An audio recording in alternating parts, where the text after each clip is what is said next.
Assalamualaikum warahmatullahi wabarakatuh.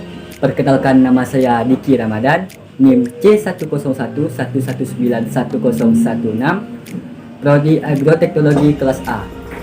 Di sini saya akan menyelesaikan tugas pengendalian hama tanaman dari Ibu Indri, yaitu tentang pengamatan hama di lingkungan sekitar tempat tinggal saya.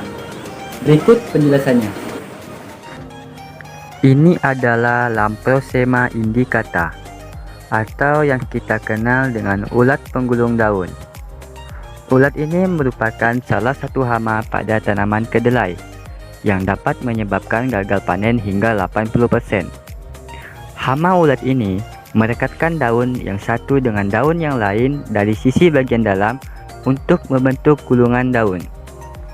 Hama ulat ini membentuk gulungan daun karena menghasilkan zat perekat yang kemudian ulat akan memakan daun hingga menyisakan tulang daun. Untuk gejala yang ditimbulkan oleh serangan hama ulat penggulung daun ini yaitu: pertama, hama ulat akan merusak tanaman kedelai berumur 3-4 minggu setelah masa tanam. Kemudian ditemukannya daun-daun yang tergulung menjadi satu. Dan jika gulungan daun dibuka, maka akan ditemukan ulat ataupun kotoran ulat yang berwarna hitam kecoklatan. Ulat akan sampai pada stadia kepompong di dalam gulungan, sehingga tak jarang pada saat gulungan daun dibuka akan ditemukan kepompong.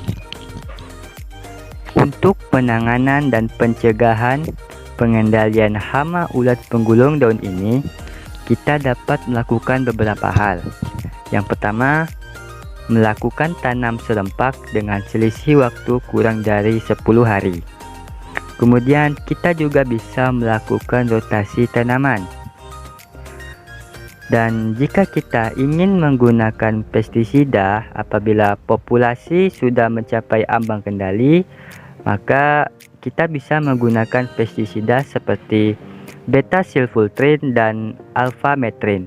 Bactocera sp atau lalat buah. Ini merupakan hama yang tidak disukai oleh petani hortikultura karena dapat menyerang tanaman buah seperti cabai, kacang panjang, dan sebagainya. Hama ini sangat merugikan karena dapat hidup dan berkembang dengan cepat karena memiliki siklus hidup yang sempurna. Serangan lalat buah ini yaitu dengan lalat betina dengan ovipositornya akan menusuk buah dan meletakkan telurnya dalam lapisan epidermis. Saat menetas, maka larva akan memakan daging buah hingga mengalami kerusakan dan berubah warna. Biasanya serangan hama ini akan diikuti oleh hama lain. Akibatnya, tanaman akan rusak dan gagal panen.